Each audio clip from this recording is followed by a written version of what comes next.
I found a teenage girl frozen under the ice. Helping her was my biggest mistake. I still remember those veiny black tentacles wrapping around her. I was just trying to be a hero.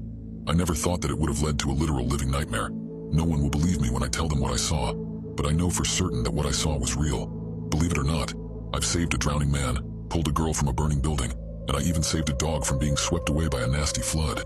My friends thought I was crazy, but I thought I was just exercising my humanity.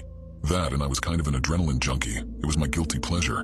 I've been skydiving and bungee jumping on more than one occasion. I've jumped off the ledge of a huge waterfall, hoping that I didn't hit shallow water. I've got a couple of scars to show for my endeavors. I don't really do the adventurous things that I used to anymore, not after what happened. About 7 years ago, a couple of friends and I were just heading out from a New Year's party. It was freezing outside and we had to walk 6 blocks to get back to our dorms. We all started walking, dreading the next 20 minutes or so of minus 20-degree weather. "Hey, wait a minute," Jared said in his drunken stammer. "It'd be faster if we cut through the park." We all took a moment to think about it. The city made it a point to close the park down for some reason.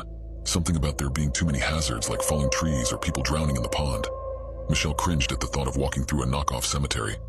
Jared, Alicia, and I chuckled at her. The cold wind blew and stung my cheeks. It would save us an extra 18 minutes, so we decided to go through the park. We quickly made our way to the entrance, hopped the gate, and started walking. It was quite beautiful at 2 in the morning. The light from the moon glistened off of the frost that clung to the tree branches. I remembered walking through this park with my parents as a child, walking by the pond in the summertime to see tourists in their rented boats enjoying the day. I was kind of excited to see what the pond would look like in the moonlight. It had been so long since I'd seen it, let alone in the middle of winter and in the dead of night. It would have been a very peaceful walk if Michelle and Jared weren't rambling on about who could drink more and not puke all over everybody. Since Alicia and I were the 2 most sober people of the group, we held them up and made sure they didn't slip on the path and crack their heads open. We approached the pond and it looked absolutely stunning in the moonlight, even better than I remembered. We all stopped to take in the beautiful view when Michelle noticed something. "What the hell is that?" she queried, pointing to something out on the ice. We all looked closely and saw something that I'm pretty sure made all our hearts jump into our throats. A little girl stuck out on the frozen wasteland. In a panic, we immediately ran towards the water's edge, cell phones at the ready. Alicia was the first to get anybody on the line. She frantically told the officer what was going on. All the while, the girl was just standing there, not moving, not shouting out for help. "Are you okay?" I shouted, cupping my hands around my mouth to amplify my voice. She still stood there in silence. While we panicked on the shoreline, I heard something faint but noticeable. I told everyone to be quiet and listen. I cupped my ear with my hand and listened in the direction of the girl. I couldn't quite make out what the sound was. Then it hit me. "The ice is breaking," I said. Someone had to go out there and get her now. My friends paced back and forth, wondering what to do now. If they weren't going to act on it, I was. I took a couple of deep breaths, braced myself, and then cautiously stepped out onto the ice. My trio of friends stopped pacing and saw that I was going out onto the pond. "What the hell do you think you're doing?" Jared asked, in a somewhat shocked manner. "Don't go out there, please, just wait until the police get here." Alicia beckoned, but I couldn't wait. If I did, she would fall through. The adrenaline was really flowing now. I couldn't help but smile just a little bit and let out a nervous chuckle. I tried to walk as fast as I could, but it seemed like I wasn't going fast enough. I tried to keep calm and proceeded to step cautiously. My eyes were fixated on the ice below my feet. "Wow, you really are quite the crazy individual, aren't you?" I muttered under my breath. I heard it crack again. The goofy grin I wore suddenly vanished. I stopped for a second only to notice that the ice wasn't cracking below me. I sped up just a little bit more, still watching the ice, making sure that I didn't make it crack in the process. As I got closer, I looked up and saw the girl with a little more definition. She was so pale, almost as white as the snow. I thought maybe it was a trick of the light from the moon, but it looked like she was shining. It looked like she was covered with ice or frost or something. I questioned whether or not she was even alive at this point. But then, how else would she be standing on the ice? I asked myself. Just then, she let out a noise, something that was barely audible, but nonetheless a noise. I tore off my jacket and extended the warm article of clothing, hoping she would take it. "Don't worry, sweetie. Everything's going to be all right," I said reassuringly. I was almost close enough to put the jacket on her, and that's when I noticed something that made me stop dead in my tracks. She wasn't standing on the ice. There was a patch of ice that I failed to see before, right behind her, that was broken. There was something protruding from the frigid water holding her up, this pale, gray, spiked tentacle. My eyes widened as it squeezed her. That's when I came to the realization that it wasn't the ice that was about to break, when I heard her ribs snap and a wet gurgle escape her mouth. As it squeezed her, blood dripped from her mouth and from the wounds that the spikes had made in her torso. I looked down at the gaping hole in the ice.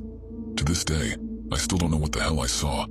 It was this pale gray thing, covered head to toe with pitch black veins, and jagged spikes covered its entire body. It had these huge crimson eyes bordered in black, and when it smiled, I saw 2 sets of rotted yellow fangs. I dropped my jacket. I could hear my heart pounding louder and louder. I wanted to run, but my feet wouldn't allow me. The corpse of the young girl was suddenly pulled through the hole that the creature had made, and I saw it swim off. My eyes darted back and forth across the ice, wondering where it went. It didn't even dawn on me that my friends were halfway across the ice when I saw them making their way toward me. I tried to yell at them. I tried to tell them to run, but all that came out was this pathetic whimper. They called my name, pleading that I hurry and come to shore with them before I fall through the ice too. I pushed past my fear and made my feet move. I ran as fast as I could, trying not to slip on the ice. "Run! Get the hell off the ice!" I warned them. They extended their hands to me and started walking my way again. "Come on, hurry up!" Jared yelled back. Just go, get off the ice now!" I hollered back, desperately pleading for them to run. Just then I felt cold water and a jagged edge at my ankle. I fell and bumped my head on the cold surface. Before I knew it, I was being pulled into the icy depths of the pond. When my body was submerged in the water, it felt like 1,000 daggers cutting into my skin. When the water hit my eyes, I thought the liquid inside was going to freeze. I immediately closed them. I tried not to scream from the pain. I had to conserve my air.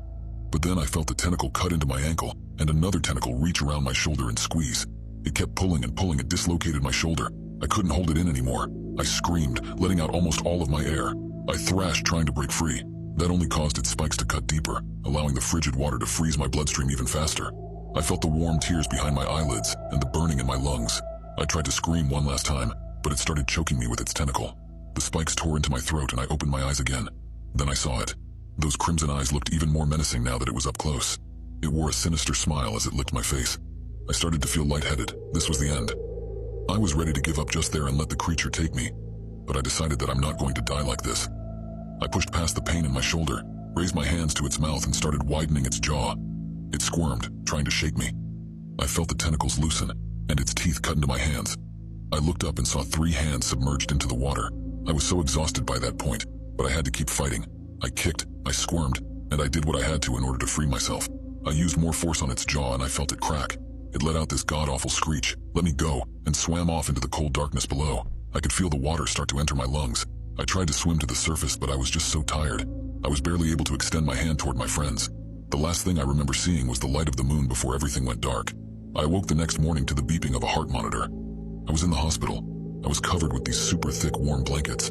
I tried to move, but when I did, pain shot through my entire body. My head, shoulder, throat, ankle, everything was just throbbing from the pain. My friends walked into the room, saw that I was awake, and rushed over. They told me that they were able to grab hold of me, pulled me from the water, and rushed me to the hospital.